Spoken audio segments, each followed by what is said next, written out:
Hello everyone, welcome back to my channel Babita Sharma online Sanskrit classes. तो बच्चों, आज हम कृतिका भाग 2 का पार्ट 5 मैं क्यों लिखता हूँ के प्रश्न उत्तर करेंगे। तो पहला प्रश्न देखिए, लेखक के अनुसार प्रत्यक्ष अनुभव की अपेक्षा अनुभूति उनके लेखन में कहीं अधिक मदद करती है, क्यों? तो लेखक का कहना है कि प्रत्यक्ष अनुभव की अपेक्षा अनुभूति किसी के लेखन में कहीं अधिक सहायक होती है, क्योंकि लेखन कार्य मन के भीतर की वस्तु है, उसे ऊपरी या बाहरी वस्तु नहीं कहा जा सकता। लेखन के लिए आंतरिक अनुभूति, संवेदना तथा कल्पना का होना अनिवार्य है, न कि सिर्फ अनुभव का। सच्चा लेखन भीतरी विवशता से पैदा होता है। जब तक रचनाकार का हृदय किसी अनुभव के कारण पूरी तरह संवेदित नहीं होता और उसमें अभिव्यक्ति होने की पीड़ा नहीं होती, तब तक वह कुछ नहीं लिख पाता। प्रश्न 2, लेखक ने अपने आप को हिरोशिमा के विस्फोट का भोक्ता कब और किस तरह महसूस किया? तो लेखक हिरोशिमा की घटना के बारे में सुनकर तथा उनके कुप्रभावों को प्रत्यक्ष देखकर भी विस्फोट का भोक्ता यानी भोगने वाला नहीं बन पाया। एक दिन वह जापान के हिरोशिमा नगर में एक सड़क पर घूम रहा था। अचानक उनकी नजर एक पत्थर पर पड़ी। उस पत्थर पर एक मानव की छाया छपी हुई थी। वास्तव में परमाणु विस्फोट के समय कोई मनुष्य उस पत्थर के पास खड़ा रहा होगा। रेडियोधर्मी किरणों ने उस आदमी को भाप की तरह उड़ाकर उसकी छाया पत्थर पर डाल दी थी। उसे देखकर लेखक के मन में पीड़ा से भरी अनुभूति जाग गई। उनके मन में विस्फोट का प्रत्यक्ष दृश्य साकार हो उठा। उस समय उसने स्वयं को विस्फोट का भोक्ता महसूस किया। प्रश्न 3, मैं क्यों लिखता हूँ? पाठ के आधार पर बताइए कि लेखक को कौन कौन सी बातें लिखने के लिए प्रेरित करती हैं। तो एक सच्चा लेखक आंतरिक स्तर पर संवेदनशील होता है। उसके अंतर मन की अनुभूतियां ही उसे लिखने के लिए प्रेरित करती हैं।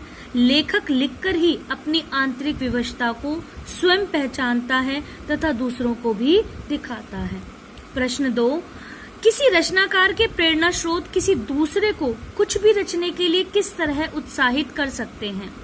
तो देखो, लेखन एक कला है। कभी कभी ये बाह्य प्रेरणा स्रोतों से प्रभावित भी होता है। अपनी ख्याति के लिए यानी प्रसिद्धि के लिए प्रेरणा स्रोतों से प्रभावित भी होता है।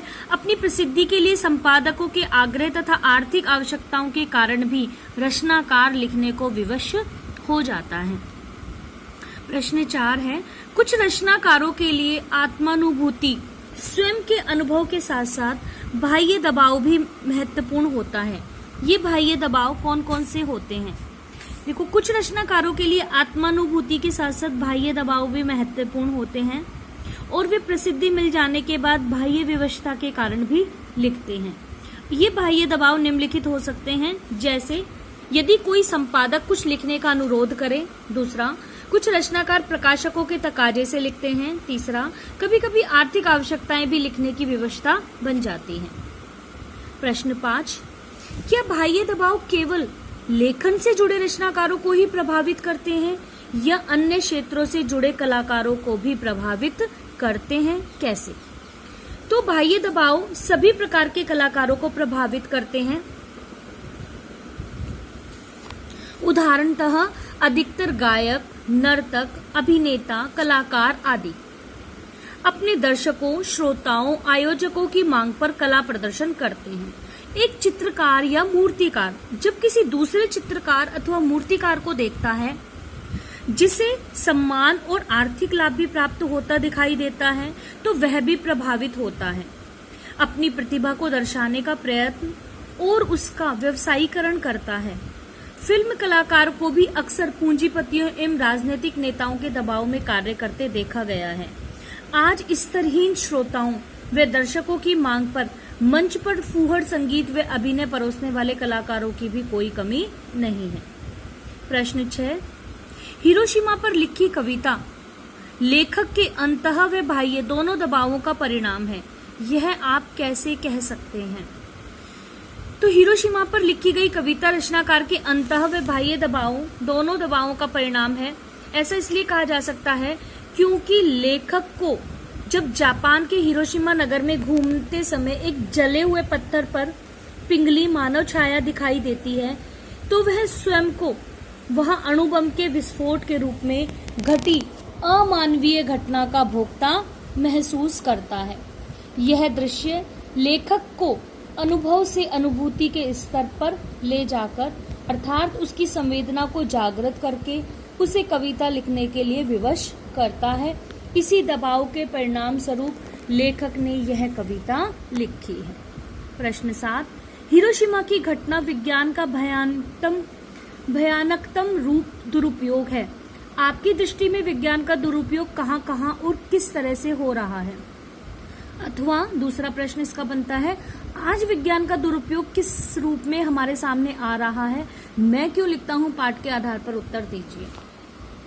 तो देखिए, आजकल विज्ञान का दुरुपयोग कई स्तरों पर किया जा रहा है। आज इसके द्वारा आतंकवादी संसार भर में बम विस्फोट कर रहे हैं। उदाहरण स्वरूप अमेरिका की एक बहुमंजिली इमारत को तहस नहस करना, मुंबई में हुए बम विस्फोट, आए दिन गाड़ियों में आग लगाना इत्यादि घटनाओं को लिया जा सकता है। आंतरिक रूप से एक राष्ट्र दूसरे राष्ट्र को आतंकित व भयभीत करने की कोशिश कर रहा है। विज्ञान के ही कारण दिन प्रतिदिन प्रदूषण बढ़ रहा है। विज्ञान के दुरुपयोग से कन्या भ्रूण हत्याएं हो रही हैं, जिससे जनसंख्या का संतुलन बिगड़ रहा है। किसान कीटनाशक और जहरीले रसायन के माध्यम से फसलों का उत्पादन कर रहे हैं, जिससे लोगों का स्वास्थ्य खराब हो रहा है। विज्ञान के उपकरणों के कारण वातावरण में गर्मी बढ़ रही है, बर्फ पिघलने का खतरा बढ़ रहा है, भयंकर दुर्घटनाएं रोजमर्रा का हिस्सा बन गई है। साइबर क्राइम भी विज्ञान से जन्मी समस्या है। प्रश्न 8, एक संवेदनशील युवा नागरिक की हैसियत से विज्ञान का दुरुपयोग रोकने में आपकी क्या भूमिका हो सकती है? तो एक संवेदनशील युवा नागरिक की हैसियत से विज्ञान का दुरुपयोग रोकने में हम निम्नलिखित भूमिका निभा सकते हैं। जैसे विज्ञान द्वारा प्रदत्त उपलब्धियों का प्रयोग मानव जाति के उत्थान के लिए करें, विद्युत शक्ति का प्रयोग उचित तरीके से करने पर बल दें, मुद्रण यंत्रों का उपयोग अच्छे व समाज हितैषी समाचार पत्रों व पुस्तकों को छापने के लिए करें, चिकित्सा क्षेत्र में हुए विज्ञान की नई खोजों के माध्यम से इलाज सबको मिले, इसे सुनिश्चित किया जाए, कृषि सुधार व उद्योग धंधों की उन्नति में सहायक पद्धति एवं उपकरणों से नागरिकों को अवगत कराएं, समाज को विकृत करने वाली फिल्मों व टीवी कार्यक्रमों का विरोध करें, भ्रूण हत्या आदि को अंजाम देने वाले डॉक्टरों के खिलाफ प्रमाण जुटाकर उनके बुरे कार्यों पर रोक लगाएं आदि। उम्मीद है आपको इससे